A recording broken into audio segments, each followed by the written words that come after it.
नमस्कार मित्रांनो, स्वागत आहे सर्वांचं आपल्या या YouTube चॅनलवर. मित्रांनो, आजच्या सेशनमध्ये आपण रेल्वे भरती 2026 आर-आर-बी ग्रुप डीचे पेपर सुरू झालेले आहेत. त्याच उद्देशाने मित्रांनो, आपण या ठिकाणी आज जो झालेला पेपर आहे, या पेपरमध्ये जी-के, जी-एस वरती कोणते प्रश्न परीक्षेला विचारले होते, ते या ठिकाणी बघणार आहोत मित्रांनो. महत्त्वाचे प्रश्न असणार आहे. ज्यांचे पेपर बाकी आहे, त्यांच्यासाठी सुद्धा आजचा हा क्लास महत्त्वाचा असणार आहे. बघा मित्रांनो, आपल्याला चालू घडामोडी आणि सामान्य ज्ञान याच्यावरती प्रश्न कोणते विचारले होते? तर पहिला प्रश्न आपल्याला या ठिकाणी दिसतोय. मित्रांच्या कमेंट्सवरून आपण या ठिकाणी प्रश्न घेतलेले आहेत. आता बघा मित्रांनो प्रश्न काय दिले, की सान्या सी नाथन यांची कोणत्या राज्यातील पहिली दृष्टीहीन महिला न्यायाधीश म्हणून नियुक्ती करण्यात आली आहे? मित्रांनो या प्रश्नाचं उत्तर आपल्याला पर्याय सी मध्ये पाहायला मिळतोय.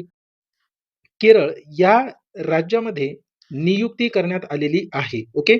मग थान्या सी नाथन या केरळ राज्यातील पहिल्या दृष्टीहीन महिला न्यायाधीश म्हणून नियुक्ती करण्यात आली आहे. लक्षात ठेवा. याच्यानंतर पुढचा प्रश्न बघा मित्रांनो काय दिले. भारताने ब्रिक्स 2026च्या अध्यक्षपदाची सुरुवात पहिल्या शेर्पा बैठकीने कोणत्या शहरात केली? मित्रांनो या प्रश्नाचं उत्तर काय असेल? तर या प्रश्नाचं उत्तर आहे पर्याय बी, नवी दिल्ली. ठीक आहे, लक्षात ठेवा. ब्रिक्स 2026 अध्यक्षपदाच्या तयारीसाठी पहिली शेर्पा बैठक नवी दिल्ली येथे पार पडली. ओके. मग आपल्याला ब्रिक्स या संघटनेबद्दल थोडक्यात माहिती बघायची आहे. बघा मित्रांनो, ब्रिक्स ब्रिक्स ही एक संघटना आहे. मग ब्रिक्स म्हणजे काय? तर लक्षात ठेवा. ब्राझील, रशिया, भारत, चीन, दक्षिण आफ्रिका या 5 देशांची ही एक संघटना आहे. मग यामध्ये जागतिक अर्थव्यवस्थेत महत्वाचा गट असतो. मग सदस्य देश लक्षात ठेवायचा आहे. ब्राझील आहे, रशिया आहे, भारत, चीन आणि दक्षिण आफ्रिका हे या ठिकाणी ब्रिक्स या संघटनेमध्ये देशांची नावे आपल्याला लक्षात ठेवायचे सदस्य देश आहेत. ब्रिक्स या संघटनेची स्थापना कधी झाली? तर लक्षात ठेवा 2006 या वर्षी पहिल्यांदाच ब्रिक दक्षिण आफ्रिका 2010 मध्ये जोडली गेली. ओके. मग याचं उद्दिष्ट काय आहे? तर आर्थिक सहकार्य, शाश्वत विकास, जागतिक वित्तीय सुधारणा आणि राजकीय सुरक्षा हे यामागचं मुख्य उद्दिष्ट आहे. मग मुख्यालय कुठे आहे? संरचना कुठे झाली? तर मुख्यालय मित्रांनो लक्षात ठेवा शांघाय चीन येथे आहे. कोणतेही कायमस्वरूपी सचिवालय या ठिकाणी नाही आणि अध्यक्षपद हे फिरतं असतं. मग न्यू डेव्हलपमेंट बँक यामध्ये लक्षात ठेवा की पूर्वी ब्रिक्स बँक म्हणजे स्थापना याची झाली होती 2014 मध्ये. सदस्य देशांना वित्त पुरवठा, पायाभूत सुविधा व विकास त्यामध्ये दिला जात होता. मग न्यू डेव्हलपमेंट बँक एनडीबी हे काय आहे? तर ही पहिली शिखर परिषद 2009 रशिया येथे पार पडली. त्याच्यानंतर 15वी परिषद 2023 मध्ये दक्षिण आफ्रिका येथे पार पडली होती आणि 16वी परिषद ही 2024 मध्ये रशिया या ठिकाणी पार पडली होती. लक्षात ठेवा. न्यू डेव्हलपमेंट बँक यांची जी परिषद आहे, पहिली परिषद रशिया येथे 2009 या वर्षी, 15वी परिषद 2023 दक्षिण आफ्रिकेमध्ये, 16वी परिषद 2024 रशियामध्ये. ब्रिक्सचे भारतासाठी महत्व काय? तर जागतिक मंच, आर्थिक वृद्धी, बहुपक्षीय सहकार्य आणि दहशतवाद विरोधी प्रयत्न, भूराजकीय प्रभाव ह्या ब्रिक्सचे भारतासाठी महत्व आहे. मित्रांनो यामध्ये परीक्षेसाठी महत्वाचे मुद्दे काय? तर लक्षात ठेवा. आधी ब्रिक हे या ठिकाणी म्हणजे 4च देशांची यामध्ये सदस्यता होती. पण 2010 मध्ये साऊथ आफ्रिका म्हणजे दक्षिण आफ्रिका ॲड झाल्यामुळे BRICS म्हणजे ब्रिक्स ही या ठिकाणी सदस्यता 5 देशांमध्ये मिळवली. NBDची स्थापना 2014 मध्ये लोकसंख्या जगाच्या 40%, जीडीपी जगाच्या 31.5% एवढी याच्यामध्ये आपल्याला पाहायला मिळते. मित्रांनो महत्त्वाचे मुद्दे आपण या ठिकाणी घेतलेले आहेत. कारण ब्रिक्स या संघटनेवरती परीक्षेला प्रश्न येऊ शकतो. ओके. याच्यानंतर पुढचा प्रश्न बघा काय दिले. अमेरिका आणि कोणत्या देशादरम्यान बडी स्क्वाड्रन संयुक्त हवाई सराव सुरू करण्यात आला होता? मित्रांनो या प्रश्नाचं उत्तर काय असणार आहे? तर या प्रश्नाचं उत्तर आहे पर्याय सी, दक्षिण कोरिया. लक्षात ठेवा. हे अमेरिका आणि दक्षिण कोरिया यांनी संरक्षण सहकार्य वाढवण्यासाठी हा सराव सुरू केला होता. कोणी? तर मित्रांनो दक्षिण कोरिया आणि अमेरिका. ठीक आहे. दक्षिण कोरिया आणि अमेरिका या 2 देशांदरम्यान बडी स्क्वाड्रन संयुक्त हवाई सराव सुरू करण्यात आला होता. ओके.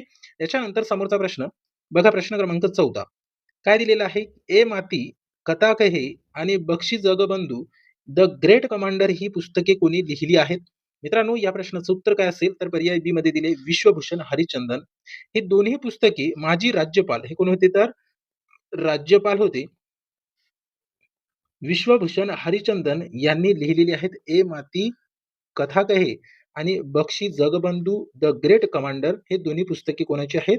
तर या पुस्तकाचे लेखक कोण आहेत? तर विश्वभूषण हरिचंदन हे माजी राज्यपाल होते. ओके, लक्षात ठेवा. याच्यानंतर समोरचा प्रश्न बघा, प्रश्न क्रमांक 5वा काय दिले? आशियाई इंडोर ॲथलेटिक्स चॅम्पियनशिप 2026 मध्ये तेजस्विनी शंकरने कोणते पदक जिंकले? मित्रांनो, करंट अफेअर्स वरचा प्रश्न आहे. या ठिकाणी आपल्या प्रश्नाचं उत्तर काय असेल? तर पर्याय सी असणार आहे, सुवर्ण. कोणते पदक जिंकले? तर सुवर्ण पदक जिंकलेले आहे. तर तेजस्विनी शंकरने उत्कृष्ट कामगिरी करत सुवर्ण पदक पटकावले आहेत. ओके, लक्षात ठेवा. आता यावरची जी महत्वाची पॉइंट आहे याच्यावरती परीक्षेला प्रश्न येऊ शकतो. तर बघा मित्रांनो, काय दिलेलं आहे? वर्ल्ड ॲथलेटिक्स चॅम्पियनशिप 2026 यामध्ये महत्वाची माहिती आपल्याला बघायची आहे. बघा, की डिटेल्समध्ये महत्वाची माहिती काय दिली, की स्थापना कधी झाली? तर 17 जुलै 1912 यामध्ये स्टॉकहोम, स्वीडन. स्थापना कधी झाली? तर स्थापना वर्ष आहे 17 जुलै 1912. स्टॉकहोम, स्वीडन येथे याची स्थापना झाली. मुख्यालय कुठे आहे? तर मोनॅको या ठिकाणी मुख्यालय आहे. अध्यक्ष कोण आहे? तर सेबास्टियन को. आणि 2026 चे स्पर्धा आयोजक आहे मित्रांनो युनायटेड स्टेट्स. युरिच Oregon 2026 world athletics indoor championship स्पर्धा सुरू आहेत. ओके, मग परीक्षेसाठी महत्वाचे मुद्दे काय आहे? तर पहिली जागतिक ॲथलेटिक्स स्पर्धा 1983 मध्ये हेलसिंकी, फिनलंड येथे पार पडली होती. संघटनाबद्दल जर माहिती बघायची असेल तर 2011 पर्यंत याचे नाव काय होते? IAAF म्हणजे international association of athletics federation होतं. पण ते बदलून काय केले मित्रांनो? नवीन नाव लक्षात ठेवा, ॲथलेटिक्स वर्ल्ड ॲथलेटिक्स हे करण्यात आलेली आहेत. मग यामध्ये भारताची यश आहे तर नीरज चोप्रा भालाफेक याने 2023च्या जागतिक ॲथलेटिक्स अजिंक्यपद स्पर्धेत भारतासाठी पहिले सुवर्ण पदक जिंकून एक इतिहास रचला होता. ओके, हे महत्वाचे पॉइंट आपल्याला लक्षात ठेवायचे आहे. याच्यानंतर समोरचा प्रश्न बघा, काय विचारलं होतं? प्रश्न क्रमांक 6वा आपल्याला दिसतोय या ठिकाणी. नवी दिल्ली येथे झालेल्या आशियाई शूटिंग चॅम्पियनशिप मध्ये मनू भाकरने कोणते पदक जिंकले? तर मित्रांनो, या प्रश्नाचं उत्तर पर्याय बी मध्ये दिले, रौप्य पदक जिंकले होते. नवी दिल्ली येथे झालेल्या आशियाई शूटिंग चॅम्पियनशिप मध्ये मनू भाकरने कोणते पदक? तर रौप्य पदक जिंकले होते.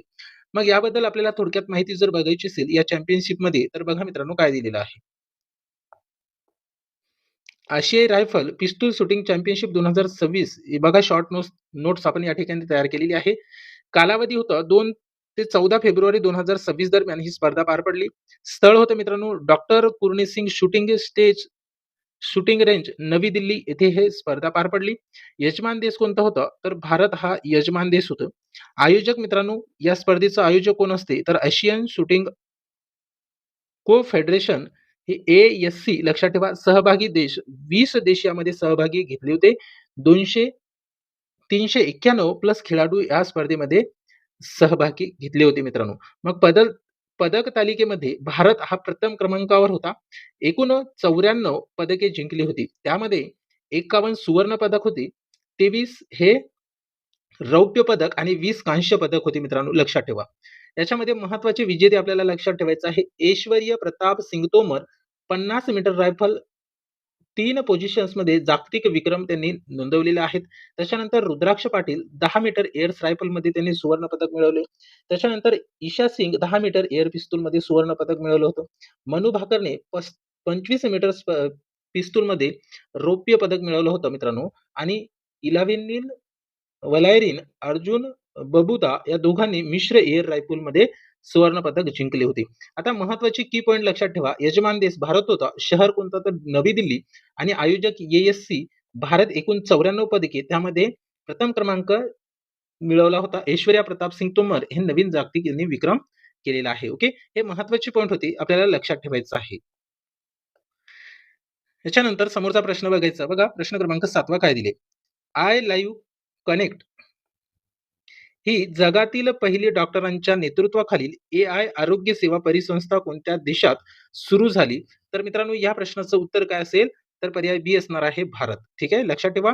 भारत या देशाने सुरू केली आय लाईव्ह कनेक्ट ही जगातील पहिली डॉक्टरांच्या नेतृत्वाखालील AI आरोग्य सेवा परिसंस्था आहे. ओके, याच्यानंतर समोरचा प्रश्न बघा मित्रांनो, काय दिले? इस्रोने चंद्रयान 4 मोहिमेच्या लँडिंगसाठी चंद्राचा कोणता ध्रुव निवडला आहे?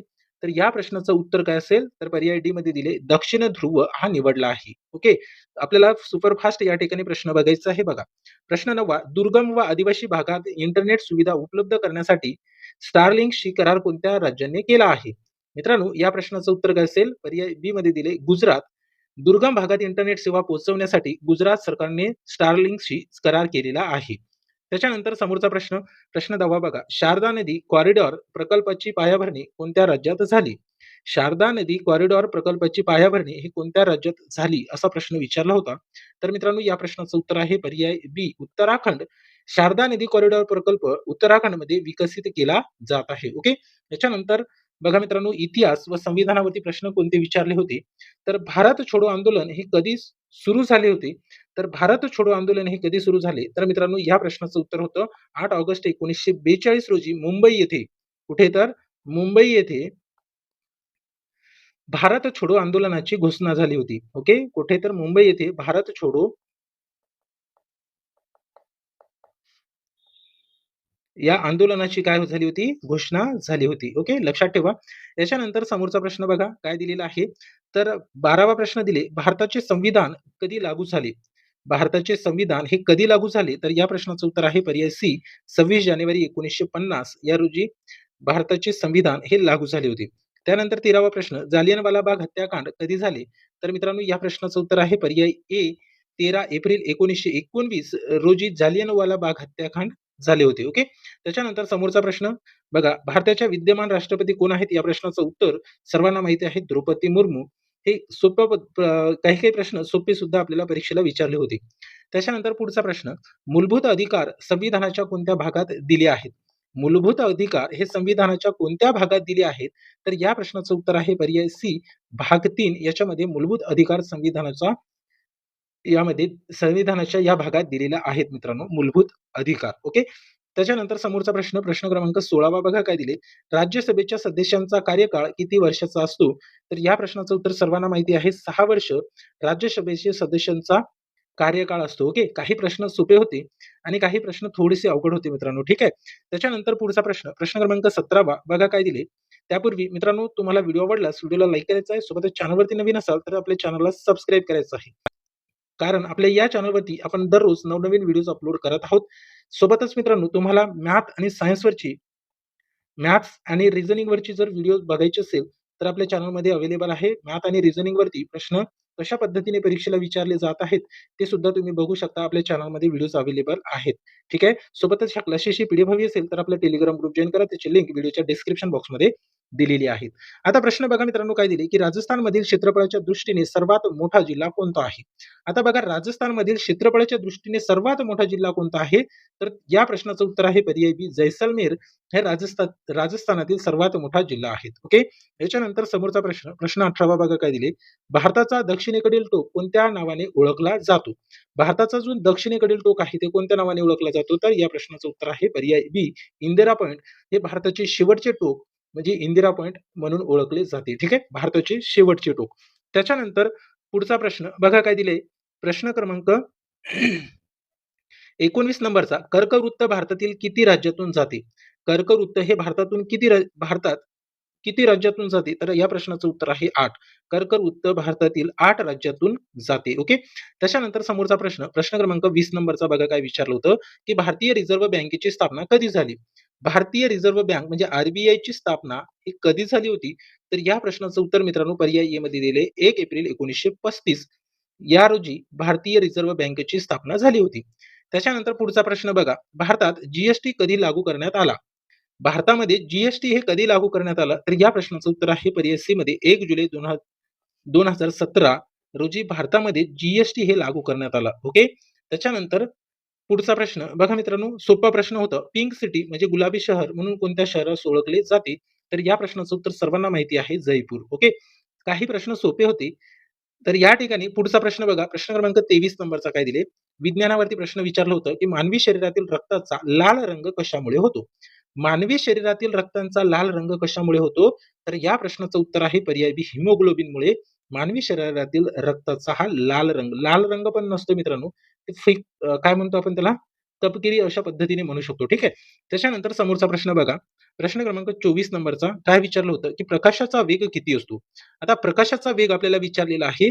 तर या प्रश्नाचं उत्तर काय असेल? तर पर्याय सी मध्ये दिले 3 × 10⁸ 3 गुणिले 10 चा घात 8 मीटर पर सेकंद एवढा प्रकाशाचा वेग असतो, लक्षात ठेवा. त्याच्यानंतर पुढचा प्रश्न, प्रश्न क्रमांक 25 नंबरचा बघा काय दिलेला आहे. प्रश्न क्रमांक 25 दिलेला आहे की व्हिटॅमिन डीच्या कमतरतेमुळे कोणता रोग होतो? व्हिटॅमिन डीच्या कमतरतेमुळे कोणता रोग होतो? तर रिकेट्स हा रोग होतो मित्रांनो. स्कर्वी व्हिटॅमिन सीच्या कमतरतेमुळे होणार, बेरी-बेरी व्हिटॅमिन बीच्या कमतरतेमुळे होतो आणि रातआंधळेपणा व्हिटॅमिन एच्या कमतरतेमुळे होते. लक्षात ठेवा. मग रिकेट्स हा जो आहे, हा रोग व्हिटॅमिन डीच्या कमतरतेमुळे होतो. लक्षात ठेवा, हे महत्त्वाचे पॉइंट आपल्याला परीक्षेच्या दृष्टिकोनातून इम्पोर्टंट आहे. त्याच्यानंतर समोरचा प्रश्न बघा मित्रांनो काय दिले.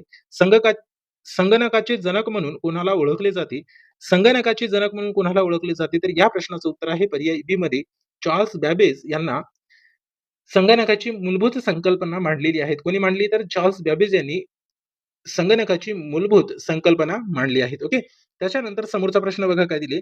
ऑलिम्पिक स्पर्धा किती वर्षांनी आयोजित केल्या जातात? तर ऑलिम्पिक ही जी स्पर्धा आहे ही दर 4 वर्षांनी आयोजित केल्या जातात मित्रांनो. ठीक आहे. मग याच्यामध्ये उन्हाळी आणि हिवाळी उन्हाळी आणि हिवाळी ऑलिम्पिक स्पर्धा प्रत्येकी 4 वर्षाच्या अंतराने आयोजित करण्यात येतात मित्रांनो, आयोजित केल्या जातात. ठीक आहे, लक्षात ठेवा. हे महत्त्वाचे पॉइंट आपण महत्त्वाचे प्रश्न आपण या ठिकाणी घेतले. व्हिडिओ कसा वाटला ते कमेंट बॉक्समध्ये कळवायचं आहे. सोबतच चॅनलवरती नवीन असाल तर आपल्या चॅनलला सबस्क्राईब करायचं आहे. दररोज आपल्या या YouTube चॅनलवरती तुम्हाला अशाच पद्धतीने शिकायला मिळणार आहेत. त्यापूर्वी मित्रांनो, तुम्हाला जर ह्या क्लासेसची पीडीएफ हवी असेल तर आपला टेलिग्राम ग्रुप जॉइन करायचा आहे. त्याची लिंक व्हिडिओच्या डिस्क्रिप्शन बॉक्समध्ये दिलेला आहे. ठीक आहे. आपल्या या चॅनलला सबस्क्राईब केलं नसेल तर चॅनलला सबस्क्राईब करून ठेवा. तुम्हाला दररोज फ्रीमध्ये या ठिकाणी शिकता येणार आहेत. ठीक आहे मित्रांनो, भेटूया समोरच्या सेशनमध्ये. आजच्या या सेशनमध्ये एवढंच. Thank you so much.